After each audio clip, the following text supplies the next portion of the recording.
Hello friends, I am Santosh. Welcome to I Sutra. दोस्तों, I hope you are all doing very well. आप लोग सब अच्छे होंगे। आज का जो मोटिवेशनल कोट है इसमें बोला गया है, पेन टुडे प्राइड टुमारो। मतलब आज जितना आप पेन लेंगे, जितना आज की डेट में अपनी ज़्यादा आप जो काम है उसको प्रोडक्टिव वे में, उसको ऑप्टिमिस्टिक वे में एक अप्रोच लेके चलेंगे, तो आपको लाइफ में जो अभी पेन मिल रहा है, अभी आपको दर्द सहना पड़ रहा है, मान लीजिए अभी आपको प्रॉपर पैसा फाइनेंशियली स्ट्रांग नहीं है, आपको कहीं आने जाने के लिए कोई अच्छी गाड़ी नहीं है, या फिर जो भी चीज़ें आप पेन ले रहे हैं वो कल की डेट में आपके लिए, जब आप मेहनत करके एक अपने गोल को लाइफ में सक्सेसफुल होंगे अचीव करके, तो वहाँ पे आपको फिर यही प्राइड होगा कि यस, मैंने ये सारे जो चीज़ें हैं इनको क्विट किया था उस समय, तो आज मैं यहाँ पे हूँ। तो that is what here motivational quote is all about, कि pain today is pride tomorrow. तो दोस्तों, चलता हूँ पहली न्यूज़ की तरफ। यहाँ पे देख लेते हैं कोरोना अपडेट। और वर्ल्ड में अगर आप देखेंगे इस समय, तो लगभग 1,63,97,295 कोरोना पॉजिटिव पेशेंट्स टोटल निकल के आ चुके हैं। इसमें से जो अच्छी बात यह है आज की डेट में, कि इसमें से 1,33,902 लोग पूरी तरीके ठीक हो गए हैं। तो यह आप बोल सकते हैं एक बड़ा नंबर है जो ठीक होके आ रहा है। इसमें से अगर आप देखेंगे तो लगभग 6,51,580 लोग कोरोना की वजह से अपनी जान गंवा चुके हैं। वर्ल्ड के अंदर आप टोटल देखेंगे तो यूएसए है टॉप पे, ब्राज़ील, इंडिया, रशिया, फिर साउथ अफ्रीका। तो ये टॉप 5 कंट्रीज़। अगर इंडिया की बात करेंगे आप, तो लगभग 14,36,019 केसेस टोटल निकल के आ चुके हैं, जिसमें से 91,08,705 लोग पूरी तरीके रिकवर हो गए हैं और 32,810 लोग कोरोना की वजह से इंडिया में अपनी जान गंवा चुके हैं। इंडिया में स्थिति इसलिए ज़्यादा खतरनाक है क्योंकि आप देखेंगे लगभग 50,000 से ऊपर अब पेशेंट्स पर डे आने लगे हैं। तो आप समझ सकते हैं कितनी भयावहता बढ़ रही है, कितनी तेज़ी से कोरोना वायरस का जो इम्पैक्ट है वो लोगों की लाइफ पे पड़ रहा है। और यही रीज़न है कि दोस्तों, कि सरकार इस समय काफ़ी ज़्यादा एफर्ट्स कर रही है जिससे कि कोरोना को कंट्रोल किया जा सके, लेकिन और ज़्यादा बड़े स्टेप्स लेने की ज़रूरत है। एक ओवरऑल कॉम्प्रिहेंसिव आपको स्टेप लेने की ज़रूरत है गवर्नमेंट के पॉइंट ऑफ व्यू से, जिससे कि ये महामारी को अच्छे से कंट्रोल किया जा सके। और जब तक वैक्सीन नहीं आती तब तक लोगों को कम से कम वायरस से एटलीस्ट सेफ करके रखा जाए। सबसे पहले अगर आप यहाँ पे देखेंगे, आज कश्मीर सैफरन पे बात की जा रही है। कश्मीर सैफरन, जिसे आप बोलते हैं केसर हिंदी में, इसे जीआई टैग दिया गया है कश्मीर के अंदर। जम्मू कश्मीर में अगर आप देखेंगे, वहाँ पे बोला गया कि वहाँ के जो एलजी हैं, जो मुर्मू साहब, उन्होंने बोला कि इसे अब जोग्राफिकल इंडिकेटर टैग मिलने की वजह से केसर को अब वहाँ पे इसका प्रोडक्शन जो अभी तक घटता हुआ नज़र आ रहा था वो काफ़ी ज़्यादा बढ़ेगा। और जो कल्टीवेशन है उसकी में जो प्रॉब्लम हो रही थी, उन सारे इश्यूज़ को कहीं ना कहीं केटर किया जाएगा। मुर्मू जी ने ये भी बोला कि आप देखेंगे जो वर्ल्ड में मैप होगा, अब केसर को जो मैप किया जाएगा, इसको एक ऑथेंटिक जो एक आप बोल सकते हैं ऑथेंटिसिटी मिलेगी, जिसकी वजह से जो इसका जो प्रोडक्शन है वो काफ़ी ज़्यादा बढ़ेगा। मार्केट एक्सपोर्ट जो है वो उसमें काफ़ी ज़्यादा बढ़ोतरी नज़र आएगी। साथ ही साथ जो इसका रेम्यूनरेटिव प्राइस है उसमें आपको देखेंगे किसानों को इसका अच्छा मूल्य मिलेगा, अच्छा पैसा मिलेगा। उनकी मेहनत की जो मेहनत लगती है, जो लागत इसमें आती है, उससे बढ़ के मिलेगा, तो उन्हें प्रॉफिट होता हुआ नज़र आएगा। ये जो केसर है आप लगभग देखेंगे 1600 मीटर की हाइट पे इसे ग्रो किया जाता है और बहुत बड़े पैमाने पे इसका ट्रेड होता हुआ नज़र आता है। अभी इसका पिछले कुछ सालों में देखेंगे तो काफ़ी ज़्यादा इसका प्रोडक्शन है उसमें कमी आई, लगभग 65% तक ये कम हो गया है। इस 16 टन प्रोड्यूस किया जा रहा था, अब ये 5.6 टन ही प्रोड्यूस किया जा सका 2018 के अंदर। तो कहीं ना कहीं जीआई टैग मिलने से काफ़ी ज़्यादा हेल्प मिलने वाली है। जो जम्मू कश्मीर टेरिटरी के लोग हैं, वहाँ पे जो लोग इसे उगाते हैं उनको फ़ायदा मिलेगा। जो सैफरन कल्टीवेशन है, इसमें आप देखेंगे 3,715 हेक्टेयर की खेती करी गई 2009-10 में। और इसे अगर आप देखेंगे 1996 में, तो ये जो खेती है काफ़ी ज़्यादा बड़े एरिया में करी जाती थी, लगभग 5,707 हेक्टेयर एरिया में। तो ये सब कहीं ना कहीं कवायद की जा रही है जीआई टैग के माध्यम से, कि आने वाले टाइम में केसर का जो प्रोडक्शन है वो बढ़ेगा और इंटरनेशनल जो एक्सपोर्ट है वो बढ़ता हुआ नज़र आएगा। ये आप याद रख सकते हैं कि अभी रिसेंटली इसे सैफरन को कहाँ पे, किस स्टेट से जो जीआई टैग दिया गया, इंपॉर्टेंट बन जाता है, याद रखिएगा। यहाँ पे बात की जा रही है, आईटी खड़गपुर ने एक अभी जल्दी में रैपिड टेस्ट किट बनाई है। इस रैपिड टेस्ट किट का जो अच्छा आप बोल सकते हैं जो पॉजिटिव पॉइंट ये है कि इसमें बहुत ज़्यादा सस्ती होगी, चीप चीप पैसे चीप में आपको मिलेगी, ये देखने को कम पैसे में एक सस्ती चीज़ मिलेगी। पोर्टेबल डिवाइस होगी जिससे कि टेस्ट किया जा सकेगा। जो सलाइवा सैंपल, जिसे आप थूक का सैंपल दे के उसको तुरंत टेस्ट करवा सकेंगे, और जो रिपोर्ट होगी वो आपके स्मार्टफोन में भेज दी जाएगी। तो ये एक अच्छी बात है, इसमें सोशल डिस्टेंसिंग भी बनी रहेगी और आप सेफ भी रहेंगे, आपका टेस्ट भी हो जाएगा। साथ ही अगर आप देखेंगे, इसको डेवलप किया गया आईटी खड़गपुर के द्वारा, जिसकी कॉस्ट लगभग आपको देखने को मिलेगी। इसमें एक बेसिकली एक टेस्ट की कीमत जो है वो 400 रुपये के आसपास आएगी, जिससे काफ़ी ज़्यादा, जो अगर आप नॉर्मल टेस्ट के से कंपेयर करें तो लगभग 2000 रुपये खर्च हो रहा था एक कोरोना टेस्ट का। तो काफ़ी ज़्यादा एक हेल्प मिलेगी, जो रैपिड टेस्टिंग जो करी जा रही है, जिसके लिए सरकार बात कर रही है कि वो ज़्यादा से ज़्यादा टेस्ट कराने में काफ़ी ज़्यादा पैसा बचेगा सरकार का ऐसी डिवाइसेस की वजह से। अभी अगर आप देखेंगे ये डिवाइस की जो हेल्प है, डिवाइस से काफ़ी ज़्यादा हेल्प मिलेगी अफोर्डेबल रेट्स में टेस्ट कराने के लिए। जो अंडर सर्व्ड कम्युनिटीज़ हैं, जो गरीब लोग हैं, उनको काफ़ी ज़्यादा फ़ायदा होता हुआ नज़र आएगा। और अभी जो इसमें स्टेटमेंट रिलीज़ किया गया कि अब इसे बनाने के लिए हमें कमर्शियल प्रोडक्शन की परमिशन दे दी जाए, जिससे कि मेगा स्केल में इसका प्रोडक्शन किया जा सके। तो आप ये याद रख सकते हैं, रैपिड टेस्ट किट अभी रिसेंटली किसके द्वारा डेवलप की गई, एक आइडिया आप रख सकते हैं। यहाँ पे बात की जा रही है नेशनल स्टैटिस्टिकल ऑफिस के बारे में, कि यहाँ पे जो house hold social consumption education report अभी रिलीज़ करी गई। इसमें सर्वे किया गया 1.13 लाख हाउस होल्ड्स का, जिसमें से लगभग 8000 विलेजेस और 6000 अर्बन ब्लॉक्स का सर्वे हुआ है।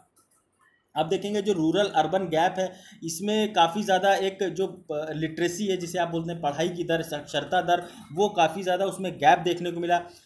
अभी जो हाउस होल्ड एक्सपेंडिचर है एजुकेशन के ऊपर, वो काफ़ी ज़्यादा आपको देखने को मिलेगा कि जो शहरी क्षेत्रों में और जो गांव के क्षेत्र हैं, वहाँ पे काफ़ी ज़्यादा डिफरेंस, उनके बीच में जो गैप देखने को मिलता है। अभी आप अगर देखेंगे 7% जो रूरल हाउस होल्ड्स हैं, जो गाँव वाले क्षेत्र हैं, वहाँ पर प्राइमरी एजुकेशन सिर्फ 1 किलोमीटर के विदिन 1 किलोमीटर के दायरे में मिलती है। लेकिन यही नंबर अर्बन एरियाज़ में बढ़ के 87.2% बन जाता है। 87.2% शहरी क्षेत्रों में 1 किलोमीटर के अंदर दायरे में आपको एक प्राइमरी एजुकेशन का स्कूल देखने को मिल जाता है।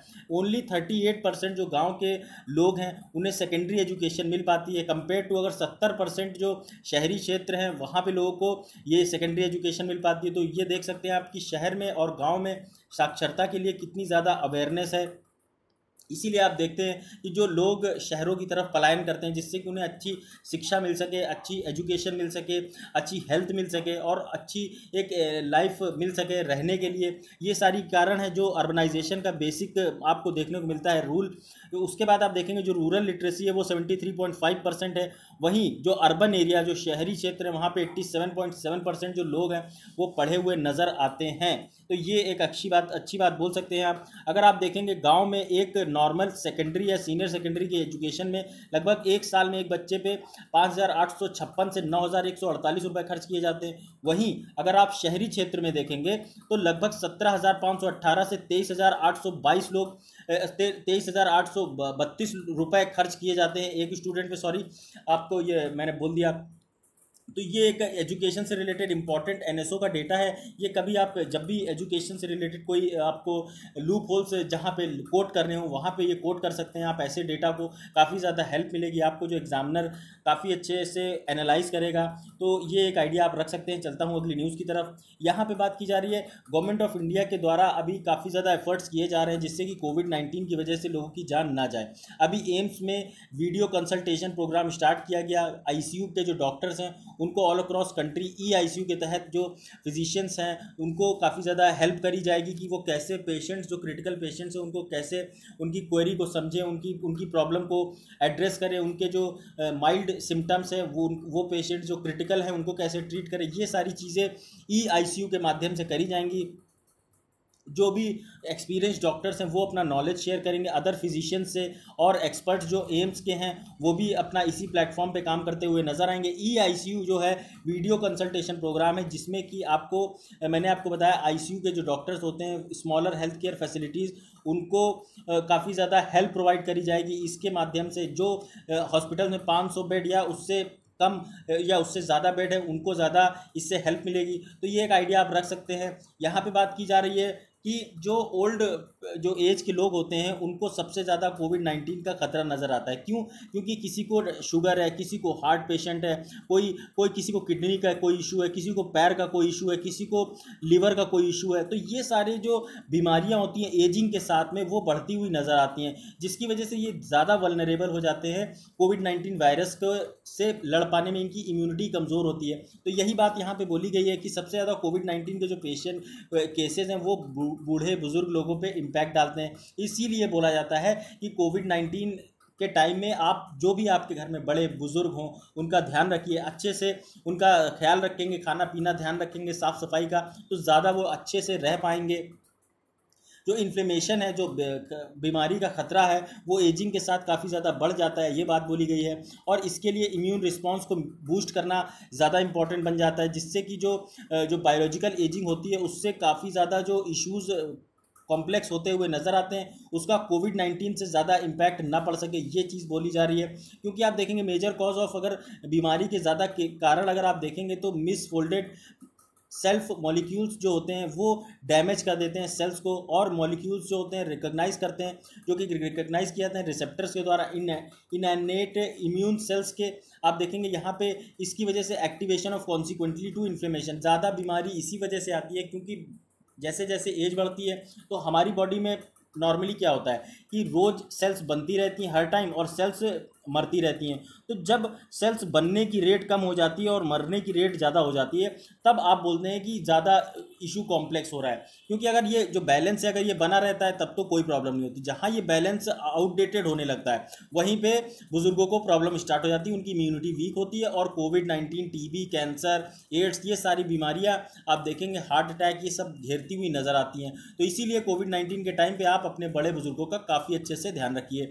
यहाँ पे मनो दर्पण नाम का एक इनिशिएटिव लॉन्च किया गया union human resource development ministry के द्वारा। बोला गया कि इस इनिशिएटिव के हेल्प से जो साइकोलॉजिकल सपोर्ट प्रोवाइड किया जाएगा स्टूडेंट्स को, टीचर्स को, उन फैमिलीज़ को जहाँ पे स्टूडेंट्स बच्चे पढ़ रहे हैं, जिससे कि उनकी मेंटल हेल्थ के बारे में एक अश्योरिटी हो सके, उनको अच्छे से उनको ट्रीटमेंट किया जा सके कि वो कोई प्रॉब्लम ना झेले, उनका कोई स्ट्रेस ना आए, उनको कोई किसी प्रकार की प्रॉब्लम ना आए कि सिर्फ ऑनलाइन एजुकेशन करते जा रहे हैं लेकिन कोई उनका फिजिकल कोई वर्क ही नहीं है, जिस वजह से काफ़ी ज़्यादा बीमारियाँ हो सकती हैं। तो यही बात, ये सारी चीज़ें इंश्योर करी जाती है गवर्नमेंट की तरफ से, एचआरडी मिनिस्ट्री की तरफ से, मनोदर्पण इनिशिएटिव के थ्रू। यहाँ पे एक नेशनल डायरेक्टरी ऑफ काउंसलर्स बनाई जाएगी जिससे कि एक प्लेटफॉर्म पे चैट कर सके जो बच्चों के अंदर एंग्जाइटी, स्ट्रेस है। ये इनिशिएटिव जो है वो इस आत्मनिर्भर भारत के तहत लॉन्च किया गया जिससे कि स्ट्रेंथन किया जा सके ह्यूमन कैपिटल और जो प्रोडक्टिविटी है बच्चों की वो बढ़ाई जा सके। तो ये सारी चीज़ें हैं, आप डायरेक्ट याद रख सकते हैं। मनोदर्पण इनिशिएटिव किसके द्वारा लॉन्च किया गया? तो देखिए, अगर मैं आपको बताऊं एजुकेशन से रिलेटेड जितना भी चीज़ें होती हैं वो आपको मैक्सिमम 90% आप वहाँ पे मिनिस्ट्री के टाइम पे कोट कर सकते हैं कि ह्यूमन रिसोर्स डेवलपमेंट के द्वारा ही ये मिनिस्ट्री काम करती है एजुकेशन के लिए। तो ये आप याद रखिएगा। उसके बाद आप देखेंगे हेल्थ से रिलेटेड तो ministry of health and family welfare इसमें काम करती है। तो ये कुछ ऐसी स्कीम्स होती हैं, ऐसी मिनिस्ट्री होती हैं जो बहुत ज़्यादा न्यूज़ में रहती है, जिस वजह से आपको एक अलग से इस पर फोकस बना के रखना चाहिए। क्योंकि अक्सर मिनिस्ट्रीज़ पूछी जाती हैं कि ये जो डिपार्टमेंट है किस मिनिस्ट्री के तहत आता है। उसी तरीके आप देखेंगे data sciences, ministry of environment, ये सब जो मिनिस्ट्री होती है इंपॉर्टेंट है, आप याद रखिएगा। यहाँ पे आज बात की जा रही है इंडिया साउथ कोरिया के रिलेशन पे। आप देखेंगे इंडिया साउथ कोरिया रिलेशन जो है काफ़ी एक अच्छे लेवल पे रहते हैं, लेकिन हमारे और साउथ कोरिया के बीच में कल्चरल टाइज जो है वो काफ़ी ज़्यादा वीक होते हुए नज़र आते हैं, जिस वजह से काफ़ी बार प्रॉब्लम देखने को मिलती है। आप यहाँ पे देखिए, ये जो साउथ कोरिया है, एक मिनट, वर्ल्ड मैप में देखिए, ये इंडिया है, इंडिया के रिस्पेक्ट में ये आपका साउथ कोरिया हो गया। और साउथ कोरिया का ही अगर आप मैप देखेंगे तो ये साउथ कोरिया है, इसकी कैपिटल है सियोल, बगल में पड़ता है ईस्ट सी जो कि बोलते हैं, जिसे बोला जाता है सी ऑफ जापान, इधर है येलो सी चाइना वाला, उसके बाद ये इधर जो है वो साउथ चाइना सी पड़ता है। तो ये पूरा आप देख सकते हैं साउथ कोरिया का मैप है, इसकी कैपिटल सियोल, करेंसी जो है साउथ कोरियन वन है, तो वो इम्पॉर्टेंट है, आप याद रख सकते हैं। यहाँ पे अब देखिए आप, अभी हमारे जो साउथ कोरिया के साथ रिलेशन है वो काफ़ी ज़्यादा एक सही लेवल पे चल रहे हैं, लेकिन इनको और कैसे हम बायलेटरली और फाइनेंशियली और ट्रेड के पॉइंट ऑफ व्यू से एनहांस कर सकते हैं, इस बारे में पूरी बात की जा रही है कि कैसे अभी दो कंट्रीज़ जो हैं कल्चरल बायस के टाइम पे, मतलब कल्चरली अगर आप देखेंगे पुराने टाइम पे तो हमारे देश की एक रानी हुआ करती थी, उन्होंने साउथ कोरिया में शादी करी थी, जिस वजह से हमारे पुराने समय में कल्चरल टाइज काफ़ी अच्छे हुआ करते थे साउथ कोरिया से। तो ये थी बात। उसके बाद आप अगर देखेंगे इंडिया और साउथ कोरिया का जो बायलेटरल रिलेशन है वो काफ़ी एक नेक्स्ट लेवल पे अच्छे से उसको टैकल करने की ज़रूरत है और नेक्स्ट लेवल पे ले जाने की ज़रूरत है, क्योंकि हमारी जो इकोनॉमिक पार्टनरशिप है वो अभी अटकी हुई है सिर्फ और सिर्फ $22 बिलियन पे। इसे बढ़ाने की ज़रूरत है, हमें अपना इंपोर्ट एक्सपोर्ट जो है वो बढ़ाने की ज़रूरत है। साउथ अफ्रीका से आप साउथ कोरिया से अगर आप देखेंगे तो हमें ह्यूज क्वांटिटी में जो उनके इलेक्ट्रॉनिक प्रोडक्ट्स है वो आते हुए नजर आएंगे। जैसे आप देखेंगे सैमसंग मोबाइल हो गया, ये साउथ कोरिया का एक प्रीमियम प्रोडक्ट है जिसकी इंडिया में बहुत ज़्यादा बड़ी मार्केट है। साथ में आप देखेंगे इसका कि हमें अपने जो डिफेंस पार्टनरशिप हैं उनको जो वो काफ़ी ज़्यादा अब लो लेवल पे पहुँचे हुए हैं उनको अपग्रेड करने की ज़रूरत है। उसके बाद अपने जो वेपन सिस्टम है वो अगर हम उनसे खरीदेंगे वो हमसे खरीदेंगे तो इससे दोनों की इकोनॉमी पे एक पॉजिटिव इम्पैक्ट पड़ेगा। अभी अगर आप देखेंगे बायलेटरल स्टैटस तो इसमें अभी काफ़ी ज़्यादा जो despite the best efforts of many well intended leaders, काफ़ी ज़्यादा लीडर्स के द्वारा अच्छे एफर्ट्स किए गए, लेकिन अभी भी मतलब आप बोल सकते हैं कि ये रिलेशन जो है अच्छे उस ऑप्टिमम लेवल पे नहीं है जिस लेवल पे होने चाहिए, और एक मीनिंगफुल म्यूचुअल कॉर्ड होना चाहिए एम्पैथी के साथ में।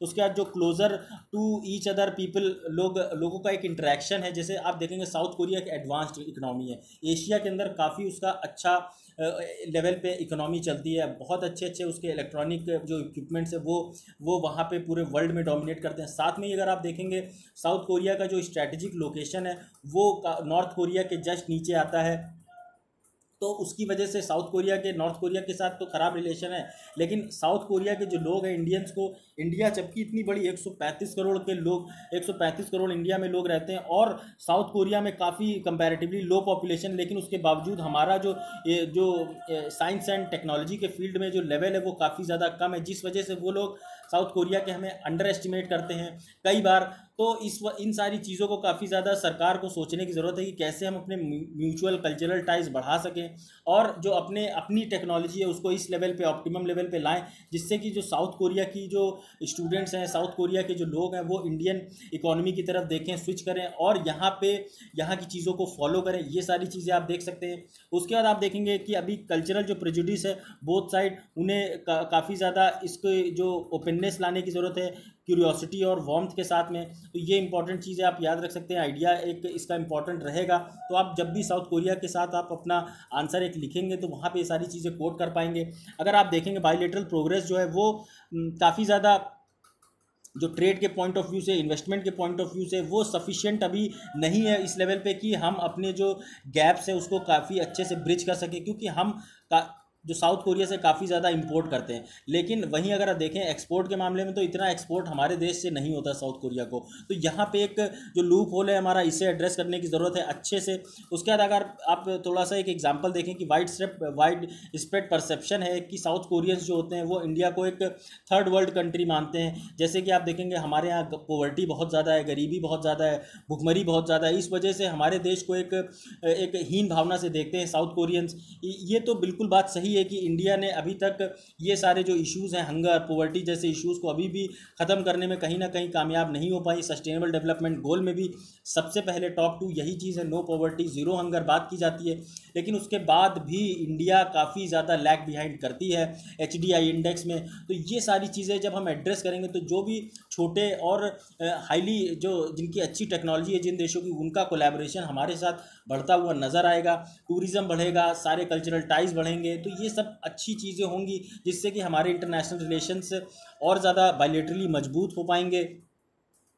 वहीं अगर आप देखेंगे फ्लिप साइड तो Indians are unable to distinguish between cultural and social characteristics, मतलब कल्चरल और सोशल जो कैरेक्टरिस्टिक्स हैं उसके बीच में एक डिफरेंस नहीं कर पाते हैं साउथ कोरियंस के साथ में और ईस्ट एशियन नेशंस के साथ में। तो कहीं ना कहीं ये सारे इश्यूज़ भी एड्रेस करने की ज़रूरत है, जिससे कि हम अपने जो इश्यूज़ है जो कि कल्चर टाइज से रिलेटेड हैं और साइंस एंड टेक्नोलॉजीज़ से रिलेटेड है उनको बिल्कुल सेग्रीगेट कर सकें, क्योंकि हमारी जो सर्विसेज हैं वो काफ़ी ऑप्टिमम लेवल पे हैं, वहीं जो कल्चरल टाइज हमारे जो साउथ कोरिया के साथ में वो काफ़ी लो लेवल पे है। तो कहीं ना कहीं इसको एक प्रॉपरली जुडिशियसली बैलेंस करने की ज़रूरत है, जिससे कि हम और साउथ कोरिया काफ़ी अच्छे से एशिया के अंदर एक अपना अच्छे से डोमिनेंस दिखा सकें, और चाइना जैसे देश हैं इनको एक अपना एक कंट्रोल जब हमारा होगा तो ये चाइना जैसे देशों पे हम अपना एक आधिपत्य जमा पाएंगे।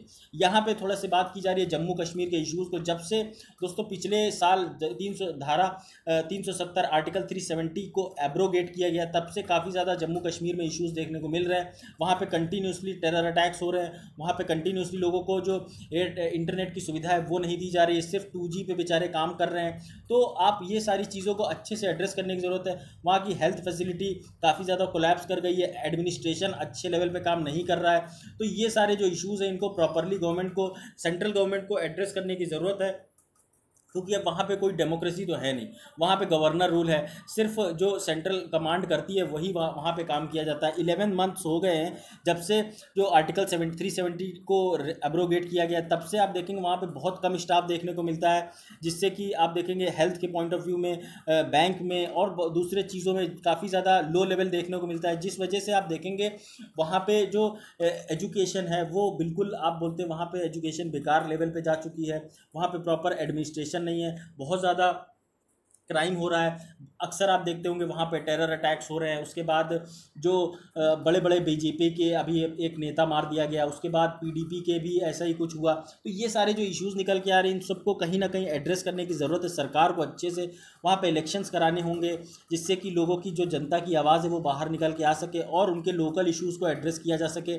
उसके बाद जो अगर आप चैलेंजेस देखेंगे तो एडमिनिस्ट्रेशन में वो एक मेजर चैलेंज आता है हाई प्लेटू की वजह से, मतलब काफ़ी ज़्यादा ऊंचाई पे कश्मीर और ये मौजूद है लगभग 9,800 फीट पे। तो इसमें प्रॉपर डॉक्टर्स को रिक्रूट करने की ज़रूरत है नेशनल हेल्थ मिशन के तहत। उसके बाद अगर आप देखेंगे out of 110 doctors recruited across the country from Gujarat, Rajasthan, Tamil Nadu, Andhra Pradesh, Uttar Pradesh, अप्रैल मई के टाइम पे सिर्फ जिनको सैलरी दी गई काफ़ी अच्छी, लगभग 2,50,000 की सैलरी उनको दी जाती, लेकिन इन सब में से, इन 110 डॉक्टर में से सिर्फ और सिर्फ 15 डॉक्टर ने ही अभी जम्मू कश्मीर में ज्वाइन किया। तो आप समझ सकते हैं कि जो समझदार इंटेलेक्ट आदमी है, जिसका वो समझता है कि वहाँ पे क्या माहौल है, अच्छी जो माहौल नहीं है, अच्छा एजुकेशन नहीं है, अच्छे उसके बच्चे वहाँ पे पढ़ नहीं पाएंगे, टेररिस्ट एक्टिविटीज़ ज़्यादा हैं। तो इन सारे कारणों की वजह से जो हाई सैलरी देने के बावजूद भी वो लोग वहाँ पे स्विच ओवर नहीं करते हैं। तो ये सारे चीज़ें आप देखेंगे with demand growing and separate recruitment agency, public service commission, और जो आप देखेंगे यूपीएससी की तरफ से यहाँ पे जो गैजेटेड ऑफिसर्स होते हैं उनकी पोस्ट अभी वेकेंट पड़ी है, तो उनको भरने की ज़रूरत है, जिससे कि वहाँ के लोकल लोगों को ही एटलीस्ट एम्प्लॉय करके उनको एक प्रॉपर चीज़ें सुविधाएँ दी जा सकें, जिससे कि यूथ को लगे कि हाँ हमारे लोग आपस में आगे बढ़ रहे हैं। लद्दाख को चाहिए कि जो पीएससी है उसको वही लोकल लेवल पर जॉब प्रोवाइड कराए। उसके बाद आप देखेंगे जो वहाँ के चीफ एग्जीक्यूटिव काउंसलर हैं of Ladakh autonomous hill development Kargil, उन्होंने बोला कि अनएम्प्लॉयमेंट और जो अंडर ट्रेनिंग है, ये सारी चीज़ों की वजह से जो वहाँ का यूथ है काफ़ी ज़्यादा लैग करता है। इसलिए वहाँ के यूथ को प्रॉपर एक एजुकेशन देने की ज़रूरत है, प्रॉपर ट्रेनिंग देने की ज़रूरत है और प्रॉपर जॉब देने की ज़रूरत है, जिससे कि वो इन टेररिस्ट एक्टिविटीज़ की तरफ इन्वॉल्व ना हो और देश की इकॉनमी के लिए एक इम्पॉर्टेंट रोल प्ले करें। तो ये सारे इंपॉर्टेंट जम्मू कश्मीर के इश्यूज़ थे, और दूसरे इश्यूज़ भी काफ़ी ज़्यादा चल रहे हैं कि बड़े बड़े वहाँ के नेताओं को नज़रबंद करके रखा गया है। उसके बाद आप देखेंगे जैसे अभी जो वहाँ के टेररिस्ट एक्टिविटीज़ हैं वहाँ पे भी काफ़ी ज़्यादा उछाल आया है। तो इतना सारा सरकार ने, सेंट्रल गवर्नमेंट ने जो 370 को हटाने के बावजूद आप देख सकते हैं कि अगर वहाँ पे एडमिनिस्ट्रेशन कंट्रोल में नहीं है तो स्टेट का दर्जा हटा के यूनियन टेरिटरी में स्विच करने का फ़ायदा क्या हुआ। अगर आप देखेंगे यूनियन टेरिटरी में भी कंट्रोल नहीं हो रहा है, स्टेट में भी कंट्रोल नहीं हो रहा है, तो इसको आप बोल सकते हैं बड़ा एडमिनिस्ट्रेशन फेलियर, जिससे कहीं ना कहीं सेंट्रल गवर्नमेंट को समझना चाहिए और जनता की आवाज़ को सुनना चाहिए, क्योंकि जनता की आवाज़ को दबा के आप ज़्यादा दिन काम नहीं कर सकते। तो ये बेसिक चीज़ थी। यहाँ पे बात की जा रही है सेरो प्रेवेलेंस स्टडी। ये बेसिकली जो ministry of health and family welfare के द्वारा ये एक सेरो सर्वेलेंस किया गया दिल्ली के अंदर में। इसमें बेसिकली जो एक टेस्ट किया जाता है, जो एंटीबॉडीज़ होती हैं, जैसे आप देखेंगे कोई भी इंसान है उसके अंदर जब कोविड-19 का वायरस है वो अटैक करता है तो उस वायरस के खिलाफ उसकी बॉडी में एंटीबॉडी क्रिएट हो जाती है। तो वही एंटीबॉडी काउंट करने का ये टेस्ट है बेसिकली कि कितना लोग इस वायरस के लिए एंटीबॉडी क्रिएट कर पाए। यही बात होती है हर्ड कम्युनिटी की, हर्ड इम्यूनिटी की, कि हर्ड इम्यूनिटी बन जाएगी तो लोग अपने आप काफ़ी एक अच्छे लेवल पे कोविड-19 का जो वायरस है उससे अपने आप को बचा सकेंगे। तो वही यहाँ पे बोला जा रहा है, सेरो प्रेवेलेंस जो सर्वे है इसमें टेस्ट किया जाता है IgG एंटीबॉडीज़ को और इन्फेक्शन जिसमें कि आप देखें कोविड कवच एलिसा, ये एक टेस्ट है जो कि ICMR के द्वारा कंडक्ट किया जाता है। ये परफॉर्म किया जाता है डायग्नोस्टिक पॉइंट ऑफ व्यू से नहीं कि आप उसका इलाज करेंगे, लेकिन इसलिए कि इसमें जो पास्ट इन्फेक्शन हुआ है SARS-CoV-2 को की वजह से, ये वायरस का नाम है जिसकी वजह से कोरोना वायरस होता है SARS-CoV-2, तो इससे कितने लोग इन्फेक्ट हो रहे हैं इसका ये बेसिकली टेस्ट है जो कि आप एक याद रख सकते हैं। ये ज़्यादातर टेस्ट दिल्ली में बहुत अच्छे लेवल पे कंडक्ट किए जा रहे हैं, जो कि ज़रूरत है कि पूरे ऑल अक्रॉस इंडिया जहाँ पे भी ज़्यादा पेशेंट्स निकल के आ रहे हैं वहाँ पे ये टेस्ट बड़े पैमाने पे किए जाएं। ये आप देखेंगे study has been done by National Centre of Disease Control, जिसे आप बोलते हैं NCDC। इसको जो गवर्नमेंट ऑफ दिल्ली के साथ मिल के किया गया है। ये स्टडी इसलिए इम्पॉर्टेंट है क्योंकि सीरो सर्वेलेंस स्टडी जो है वो एक डेटा जनरेट करती है जिससे कि जो लोगों के बीच में SARS-CoV-19 का जो वायरस है ये फैल रहा है उसको कहीं ना कहीं एक एविडेंस के तौर पर, इंपॉर्टेंट एविडेंस के तौर पर उसकी स्टडी करी जा सके कि टाइम टू टाइम किस लेवल पे ये वायरस बढ़ रहा है, कैसे म्यूटेट कर रहा है, तो ये सारी चीज़ों की प्रॉपर स्टडी करी जा सके। उसके बाद आप देखेंगे स्टडी काफ़ी ज़्यादा हेल्प करेगी, हम एस्टिमेशन एक लगा सकें एक्चुअल स्केल जो कोविड-19 इन्फेक्शंस हैं वो किस लेवल पे बढ़ रहे हैं, ये आप समझ सकते हैं। उसके बाद जो स्टडी है इससे एक ब्रॉडर पिक्चर मिलेगी कि हमें इन्फेक्शन फैटेलिटी रेशियो जो है वो कैसे कंट्रोल करके चलना है। इससे हमें हेल्प मिलेगी कि हम एक प्लान एग्जीक्यूट करें जिससे कि कंटेनमेंट ऑफ डिजीज़ किया जा सके, यानी कि डिजीज़ को कंट्रोल किया जा सके।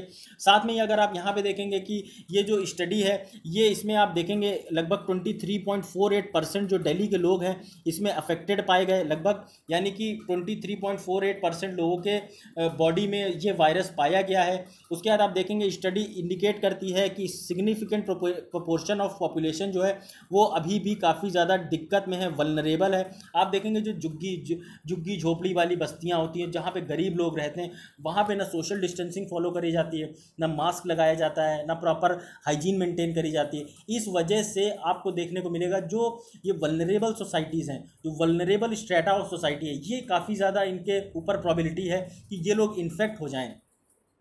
इसी तरीके आप देखेंगे इन्फेक्शन जो फैटेलिटी रेशियो है दिल्ली में लगभग 0.9 है 1000 के से अगर आप इसका रेशियो देखेंगे तो ये आप बोल सकते हैं कि मतलब काफ़ी ज़्यादा हाई है। आप देखेंगे IFR जो दिल्ली का है फैटेलिटी रेशियो ये US, जर्मनी और दूसरे कंट्रीज से तो कम है, लेकिन इंडिया में ही इसे अगर आप देखेंगे तो और ज़्यादा कम करने की ज़रूरत है जिससे कि कोविड-19 से और अच्छे से फाइट कर सके। अगर आप देखेंगे इसे कंपेयर करेंगे ट्रॉपिकल कंट्रीज जैसे कि थाईलैंड, तो ये वहाँ से जो थाईलैंड में जो इन्फेक्शन फैटेलिटी रेशियो है ये वहाँ से काफ़ी ज़्यादा है। तो हमें ज़रूरत है इन जो कंट्रीज़ अच्छे से परफॉर्म कर रहे हैं उनसे अपना कंपैरिजन करें, ना कि वो कंट्रीज़ जो बुरा परफॉर्म कर रहे हैं। हालांकि वो अच्छे देश हैं, अच्छी इकॉनमी है, अच्छा हेल्थ इंफ्रास्ट्रक्चर है, सब कुछ है, लेकिन वो इससे जो वायरस कंट्रोल है उसको कंट्रोल करने में कहीं ना कहीं नहीं अपने आप को सही दिशा में चल पा रहे हैं। तो ये चीज़ है जो देश अच्छा परफॉर्म कर रहे हैं हमें चाहिए कि हम उनसे कंपैरिजन करें। साउथ कोरिया जैसे देश आप देखिए वो इन्फेक्शन ही कंट्रोल नहीं किया उन्होंने, वहाँ पे उन्होंने इन्फेक्शन कंट्रोल करके अपने पूरे देश में इलेक्शन भी करा लिए। तो ये लेवल का वहाँ पे आप समझिए कि कंट्रोल है। तो ऐसा ही इंडिया को भी ज़रूरत है कि इंडिया में तो बहुत सारे स्टेट्स में इलेक्शन पेंडिंग है इसी वजह से, जो कि अभी हाल फिलहाल अभी जो बिहार में इलेक्शन होने वहाँ पे पेंडिंग होंगे और दूसरे बहुत सारे बड़े बड़े एग्ज़ाम्स से जिस वजह से डिले हो गए हैं। तो ये सारे इश्यूज़ को कहीं ना कहीं आप देखेंगे यहाँ पे इनको एड्रेस किया जा सकता है प्रॉपर टेस्टिंग से। अगर आप देखेंगे सोल्यूशन, तो सोल्यूशन जो सर्वे है ये बेसिकली इससे जो मेजर्स हैं कंटेनमेंट मेजर्स उनको कंटिन्यू करने में काफ़ी ज़्यादा हेल्प मिलती है, इसको जो वायरस है उसको कंट्रोल करने में काफ़ी ज़्यादा हेल्प मिलती है। उसका जो नॉन फार्मालॉजिकल इंटरवेंशंस होते हैं जैसे कि फिजिकल डिस्टेंसिंग, फेस मास्क, उसके बाद जो आप देखेंगे हैंड हाइजीन, मास्क कवर, उसके बाद जो कफिंग होती है, जो खांसी जुकाम होता है वो, उसके बाद क्राउडेड प्लेसेस में जाना, ये सारी जो इश्यूज़ हैं इनको प्रॉपरली इम्प्लीमेंट करके करना चाहिए, जिससे कि आप अपने आप को ज़्यादा से ज़्यादा इस वायरस से बचा सके। क्योंकि आए दिन आप देख रहे होंगे आपके घर के पास या फिर आसपास कहीं ना कहीं एम्बुलेंस बजती हुई ज़रूर सुनाई देती होगी कि उस गली में कोरोना वायरस का एक पेशेंट मिला, उस गली में एक कोरोना वायरस का पेशेंट मिला। इनफैक्ट मेरी एक घर के पास में ही एक मेरा एक फ्रेंड था, वो कोरोना वायरस की वजह से उसकी डेथ भी हो गई। तो आप समझ सकते हैं कि किस लेवल पे ये इम्पैक्ट कर रहा है आम लोगों की लाइफ में। तो बस यहाँ पे बात है कि प्रिवेंशन ही आपके पास एक चीज़ है जिससे आप इस वायरस से बच सकते हैं। तो आप अपना बहुत ज़्यादा ध्यान रखिए आप लोग। तो दोस्तों ये था आज का पूरा लेक्चर। आपको अगर मेरा ये लेक्चर पसंद आता है तो प्लीज़ लाइक करिए, अगर नहीं पसंद आता तो डिसलाइक करने का पूरा हक है, और कमेंट सेक्शन में ज़रूर बताइए क्यों नहीं पसंद आया। उसके बाद आप ज़्यादा से ज़्यादा शेयर करिए, सब्सक्राइब करिए। Thanks a lot for watching this video once again. आपको अगर मेरा ये लेक्चर पसंद आया है और इसकी आपको स्लाइड डाउनलोड करनी है फ्री में, तो आप मेरे टेलीग्राम IS सूत्रा चैनल से जाके डाउनलोड कर सकते हैं। आज मैं आंसर क्वेश्चन नहीं दे पाया, थोड़ा सा जल्दी में मैंने लेक्चर बनाया, कल मैं वो दूंगा। आप हालांकि इंडिया और साउथ कोरिया के रिलेशंस पे आंसर, एक इंटरनेशनल रिलेशंस पे आप वो आंसर लिख सकते हैं। साथ में ही आपको कोई और भी जो क्वेरीज़ हैं उसके बारे में आप बताइए। तो thanks a lot guys once again. जय हिंद।